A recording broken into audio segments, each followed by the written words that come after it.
ഈശോ മിശിഹായ്ക്ക് സ്തുതിയായിരിക്കട്ടെ. ഞാൻ മാണിപ്പറമ്പിലച്ചൻ. മാർ തോമാസ് ലീവ ഉപയോഗിക്കണമെന്ന് വത്തിക്കാൻ. അത് BJPയുടെ താമരക്കുരിശാണെന്ന് ഷൈജു.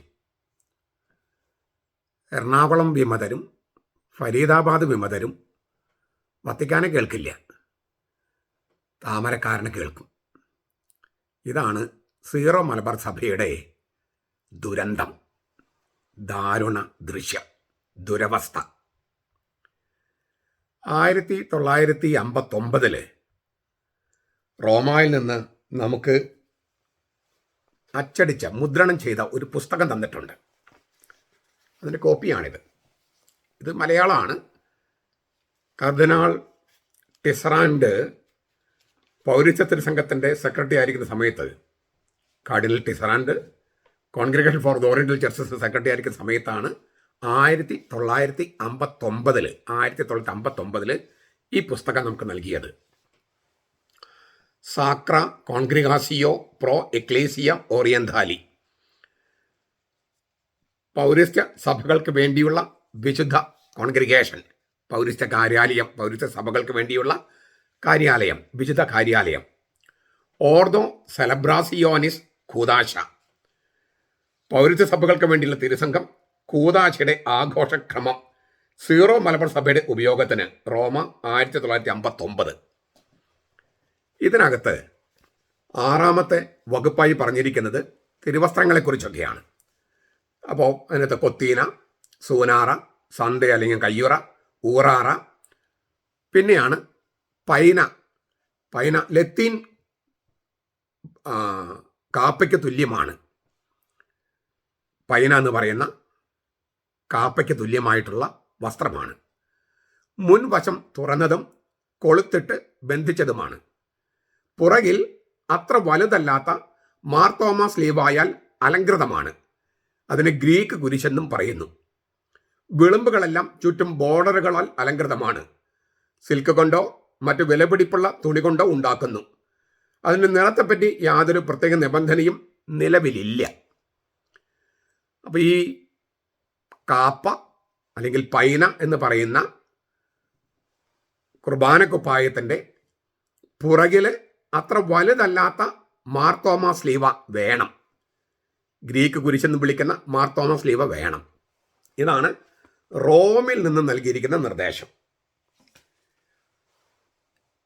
കുർബാനക്കുപ്പായത്തിൽ മാർ തോമാസ് ലീവ വേണം എന്ന് റോം പറയുമ്പോൾ, ഇവിടെ ഈ എറണാകുളത്തും ഇപ്പോൾ കുറച്ച് ഫരീദാബാദിലും പിന്നെ മറ്റു ചില രൂപതകളിലൊക്കെ ഉണ്ട്. ഇത് താമരക്കുരിശാണ്, BJPയുടെ താമരയാണ്. പിന്നെ വേറെ ചില വാക്കുകൾ പറയുന്നുണ്ട്, നമുക്കത് ഇവിടെ ഒരു വീഡിയോയിൽ പറയാൻ കൊള്ളില്ല. പിന്നെ അത് ക്ലാവർ കുരിശാണ്, പിന്നെ മാണിക്കയനാണ്. ഇങ്ങനെയൊക്കെ ഇവർക്ക് വന്നിരുന്ന് നമ്മുടെ സഭയെ അവമാനിക്കാനായിട്ട്, അധിക്ഷേപിക്കാനായിട്ട് എങ്ങനെ കഴിയുന്നു? സ്വന്തം സഭയുടെ പൈതൃകം മനസ്സിലാക്കാതെയും അതിൻ്റെ ആഴമേറിയ ദൈവശാസ്ത്രം ഗ്രഹിക്കാതെയും ഇങ്ങനെ നമ്മുടെ സഭയെ അധിക്ഷേപിക്കുന്നവർക്കെതിരെ നടപടിയെടുക്കാൻ കഴിയാത്ത നേതൃത്വം എന്തിനാണ് ഇങ്ങനെ ഇരിക്കുന്നതെന്ന് അറിഞ്ഞുകൂടാ. നാഴിക്ക് 40 വട്ടം അവർ വലിയ വലിയ ഉപദേശങ്ങളൊക്കെ നൽകുകയും ഇത്തരം പാഷാണ്ഡതകളും ശീഷ്മകളുമായിട്ട് ആളുകൾ വീഡിയോ ഇറക്കുകയും ചെയ്യുമ്പോൾ, അതല്ല സഭയുടെ നിലപാട്, ഇങ്ങനെ റോം പഠിപ്പിച്ചിട്ടുണ്ട് എന്ന് കൃത്യമായി ഒരു നിലപാട് പറയാൻ ലിറ്റർജി കമ്മീഷനോ ഈ മീഡിയ കമ്മീഷനോ അതിനൊക്കെയല്ലേ ഇത് ഈ സംഗതികളൊക്കെ ഉണ്ടാക്കി വെച്ചിരിക്കുന്നത്. ഒരു പാഷാണ്ഡതയുമായി മാനിക്കൈൻ പാഷാണ്ഡതയുമായി ബന്ധപ്പെട്ടതാണെങ്കിൽ റോമിൽ നിന്ന് ഇങ്ങനൊരു നിർദ്ദേശം നൽകുമായിരുന്നോ? റോം ഇതുപോലെ പാഷാണ്ഡതയും ശീഷ്മയും ഒക്കെ പഠിപ്പിക്കാൻ വേണ്ടി ഇരിക്കുന്നവരാണോ? അവർ സാമാന്യ ബുദ്ധിയെങ്കിലും മനസ്സിലാക്കിയാലുണ്ടെങ്കിൽ, റോമിൽ നിന്ന് ഇങ്ങനെ കൃത്യമായി നിർദ്ദേശം നൽകിയിട്ടുണ്ടെങ്കിൽ അതിലെന്തെങ്കിലും സത്യമുണ്ടാകും, അത് പഠിക്കാതെ അവർ ചെയ്യില്ല എന്ന് ഗ്രഹിക്കാനുള്ള ഒരു സാമാന്യ ബുദ്ധിയും സാമാന്യ ബോധമെങ്കിലും വേണ്ടേ? മാണിക്കയനോ മാർ തോമസ് ലീവ എന്ന പേരിൽ ഞാനൊരു പുസ്തകം എഴുതിയിട്ടുണ്ട്. ഇവർ പറയുന്ന സകല ആരോപണങ്ങൾക്കുള്ള മറുപടിയും അതിനകത്ത് കൊടുത്തിട്ടുണ്ട്. എറണാകുളത്തെ സഭയെ സ്നേഹിക്കുന്ന സത്യവിശ്വാസികളെ, നിങ്ങളുടെ കയ്യിൽ കുറച്ച് പൈസ ഉണ്ടെങ്കിൽ, എന്തെങ്കിലും കാര്യം ഇപ്പം നോമ്പ് കാലത്തോ ദശാംശമായിട്ടോ അങ്ങനെ വല്ലതൊക്കെ ഉണ്ടെങ്കിൽ, എൻ്റെ പുസ്തകം ചിലവാകാൻ വേണ്ടി പറയുന്നതല്ല, നിങ്ങൾ വാങ്ങിക്കും എന്ന് വിചാരിച്ചിട്ടൊന്നുമല്ലല്ലോ ഞാൻ ഇറക്കിയത്. നിങ്ങൾ ഈ പുസ്തകത്തിൻ്റെ കുറച്ച് കോപ്പികൾ വാങ്ങിച്ചിട്ട് അവിടെ ഇവിടേക്ക് ഒന്ന് കൊണ്ട് ഡിസ്ട്രിബ്യൂട്ട് ചെയ്യുക. വായിക്കാതിരിക്കുക ചെയ്യട്ടെ. ചില പള്ളികളിലോ ആശ്രമങ്ങളിലോ റെയിൽവേ സ്റ്റേഷനിലോ ഈ പുസ്തകത്തിൻ്റെ കുറച്ച് കോപ്പികൾ നിങ്ങൾ അവിടെ ഇവിടെ എല്ലാം ഡിസ്ട്രിബ്യൂട്ട് ചെയ്യൂ. അതൊരു സുവിശേഷ പ്രഘോഷണമാണ്. പ്രത്യേകിച്ചും വിമതർ വരാൻ സാധ്യതയുള്ള സ്ഥലത്തൊക്കെ നിങ്ങളൊന്ന് കൊണ്ടുപോയി വയ്ക്കുക. 100 പേര് കാണുകയും ചിലരെ എടുത്ത് വീക്കൊക്കെ ചെയ്താലും ആർക്കെങ്കിലും ഒരാളുടെ മനസ്സിൽ ചിലപ്പോൾ പരിശുദ്ധാത്മാവൻ തോന്നിപ്പിച്ചാലോ. അതുകൊണ്ട് ഈ കുരിശ് കണ്ട ചെകുത്താനെ പോലെയാണ് മാർ തോമസ് ലീവ കണ്ട വിമത വൈദികരും മുന്നേറ്റക്കാരും. എന്നിട്ട് ഇതെല്ലാം എടുത്തു മാറ്റിക്കോ, ഇതൊന്നും ആവശ്യമില്ല എന്നെല്ലാം മട്ടിൽ എറണാകുളത്ത് അങ്ങനെ കുറേ പേര് പറയണു. അതിന് മറ്റൊരു ഉപതൽക്കും പ്രചരിക്കുമ്പോൾ റോം പറയാണ് മാർ തോമസ് ലീവ വേണമെന്ന് രേഖാമൂലം നമ്മൾ എഴുതി അറിയിച്ചിരിക്കുന്നു. എന്നാൽ ഇയാൾ പറയുന്നു അത് താമരക്കുരിശാണ്, BJPയുടെ കുരിശാണ്, ക്ലാവർ കുരിശാണ്, മാനിക്കയനാണ് എന്നെല്ലാം പറഞ്ഞ് സഭാവിരുദ്ധമായി പ്രവർത്തനങ്ങൾ ചെയ്യുന്നു. സഭാവിരുദ്ധ പ്രവർത്തനങ്ങൾ. നമ്മുടെ സഭയുടെ ദേശീയ പതാക, ത്രിവർണ്ണ പതാക, ഇന്ത്യയുടെ ദേശീയ പതാക, അതെന്തുമാത്രം വിലപ്പെട്ടതാണോ ഇന്ത്യക്കാർക്ക്, അതുപോലെ വിലപ്പെട്ടതാണ് മാർ തോമസ് ലീവ സീറോ മലബാർ സഭയിൽ. സീറോ മലബാർ സഭയുടെ തനത് സ്റ്റാൻഡേർഡാണത്, പതാകയാണത്, ചിഹ്നമാണത്, നമ്മുടെ ദൈവശാസ്ത്രം ഉറക്കെ ഉദ്ഘോഷിക്കുന്ന സംഗതിയാണത്. അതിനെ ഇങ്ങനെ അവമാനിക്കുമ്പോൾ അത് ശരിയല്ല എന്ന് പറയാൻ ബന്ധപ്പെട്ടവർ തയ്യാറാകണ്ടേ? അതിനല്ല ഇത്തരം പാഷാണ്ഡതകളും ശീഷ്മകളും അതിനെ ചെറുത്തു നിൽക്കാൻ വേണ്ടിയല്ലേ ഈ വിശ്വാസ പരിശീലനം? അതിനു വേണ്ടിയല്ലേ കമ്മീഷൻസ്? ഈ ചില ടെക്സ്റ്റുകൾ ഉണ്ടാക്കി തരാൻ വേണ്ടി മാത്രമാണോ?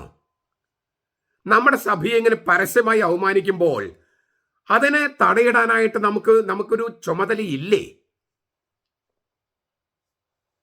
എന്നിട്ട് എറണാകുളത്തിൻ്റെ ചുണക്കുട്ടികളാണ്, നിങ്ങൾ അവിടെയും പോയി പ്രശ്നമുണ്ടാക്കുന്നും പറഞ്ഞ് പ്രശ്നമുണ്ടാക്കാനായിട്ട് ഇങ്ങനെ പറഞ്ഞു വിടുമ്പോൾ അത് ശരിയല്ല, അത് തെറ്റാണ്, അങ്ങനെ ചെയ്യുന്ന പാടില്ലെന്ന് എന്തേ നമ്മുടെ നേതാക്കന്മാർക്ക് പറയാൻ പറ്റാത്തേ?